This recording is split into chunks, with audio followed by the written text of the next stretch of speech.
আসসালামু আলাইকুম। চলে আসলাম শিশুদের জন্য মাখানার একটি রেসিপি নিয়ে। মাখানা কি এবং কেন খাওয়াবেন? মাখানা মুড়ি, পপকর্ন যে টাইপের জিনিস, মাখানাটাও কিন্তু সেই টাইপের জিনিস। মাখানায় থাকে প্রচুর পরিমাণে calcium, iron, magnesium, fibre, vitamin C, vitamin বি6, এত কিছু কিন্তু মাখানায় থাকে।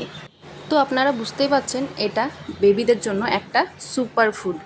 মাখানাটা আরও অনেক প্রসেসে খাওয়ানো যায়। আমি আমার বাচ্চাকে যেভাবে খাইয়েছি আমি আজকে আপনাদের সঙ্গে সেটাই শেয়ার করছি। তো এখানে আমি নিয়েছি মাখানা 100 গ্রাম, প্যাকেটের দাম 185 টাকা। তো এখানে আমি মাখানা নিয়ে নিচ্ছি 1 বাটি। আর বাচ্চাদেরকে কোনো খাবার দেওয়ার আগে অবশ্য কিন্তু সেই খাবারটা অন্তত 2 থেকে 3 দিন দিতে হবে। তারপর কিন্তু দেখতে হবে তার কোনো অ্যালার্জি বা কোনো রিয়াকশান হচ্ছে কি না। যদি না হয় তাহলে অনায়াসে আপনারা দিতে পারবেন।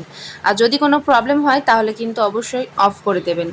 তো এখানে আমি মাখানাটা এই যে একটা কড়াইতে মাখানাটা ড্রাই রোস্ট করে নিতে হবে। এখানে কিন্তু ফ্লেমটা মিডিয়াম আঁচে থাকবে। তারপর এটাকে ড্রাই রোস্ট করে নিতে হবে।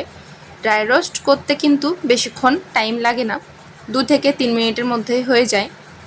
তো এটা কাঁচা খাওয়া যায় না, ওই জন্য হালকা ড্রাই রোস্ট করে নিতে হয়। তো এখানে ড্রাই রোস্ট করার পর হালকা লাল লাল হয়ে যাবে।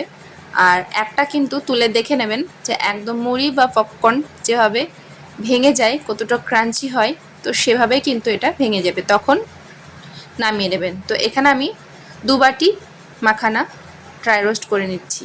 তো এখানে ড্রাই রোস্ট করার পর একটা থালায় নিয়ে আমি এটাকে ঠান্ডা হতে দিয়ে দিলাম। তো এখানে আপনারা দেখতে পাচ্ছেন কতটা মুচমুচে হয়েছে। ভাঙলেই একদম মুড়ি যেভাবে ভাঙলে মুচমুচে হয়ে যায়, ভেঙে যায়, সেভাবেই কিন্তু হয়ে যাচ্ছে। তো এবার আমি মাখানাটাকে মিক্সার গ্রাইন্ডে ফাইন একটা পাউডার বানিয়ে নেব। এটা কিন্তু একদম মুড়ির মতোই হয়। মুড়িটাকে গুঁড়ো করে যেভাবে আমি খাইয়েছি সেভাবেই কিন্তু মাখানাটা আমার বেবিকে খাওয়াচ্ছি। তো মুড়ি গুঁড়ো আর মাখানা গুঁড়ো একসঙ্গেও আপনারা দিতে পারেন। আর এটা বড়রাও ইভিনিং স্ন্যাক্স হিসেবেও কিন্তু খেতে পারেন। তাতে এই যে কড়াইতে অল্প পরিমাণে ঘি দিয়ে মাখানাটা ড্রাই রোস্ট করে তাতে একটু লবণ ছিটিয়ে দিলেই কিন্তু দারুণ লাগে এই মাখানাটা খেতে। এটা বড়রা ছোটরা দুজনেই খেতে পারবে। এই যে এখানে আমার একটা ফাইন পাউডার হয়ে গেছে। মাখানাটা কিন্তু অনেক প্রসেসেই বেবিদেরকে খাওয়ানো যায়। আমি আজকে একটা প্রসেসেই দেখাচ্ছি। এরপরে অন্য কোনো ভিডিওতে আর কীভাবে খাওয়ানো যায় সেটাও কিন্তু আপনাদেরকে দেখিয়ে দেব। তাহলে চলুন আমি আমার বেবিকে আজ কিভাবে খাওয়ালাম সেটাই আপনাদেরকে দেখাই। তো এখানে মাখানা আমি নিয়ে নিচ্ছি 4 চামচের 3 চামচ। আপনারা আপনাদের বেবির চাহিদা অনুযায়ী নিয়ে নেবেন। এটা আমি ন্যানপ্রোর সঙ্গে দিচ্ছি। তো ন্যানপ্রো এখানে আমি 2 চামচ নিয়েছি। তারপর অল্প গরম জল দিয়ে ভালোভাবে নেড়ে নিচ্ছি। এটা কিন্তু অল্প অল্প করে জল দিয়ে নেড়ে নিতে হবে। তো এখানে আমি আবারও একটু গরম জল দিয়ে ভালোভাবে একটা স্মুথ পেস্ট করে নিয়েছি। এভাবেই আমি আমার বেবিকে খাইয়ে থাকি। তো আপনারা এই পর্যায়ে একটা পাকা কলা চটকে দিতে পারেন, একটা খেজুর দিতে পারেন, মিষ্টির জন্য তাল মিষ্টিও দিতে পারেন।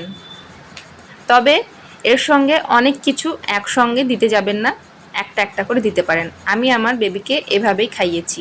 তাহলে বেবিদের আরও অনেক পুষ্টিকর রেসিপি পেতে হলে আমার চ্যানেলটিকে অবশ্যই সাবস্ক্রাইব করতে হবে। ধন্যবাদ।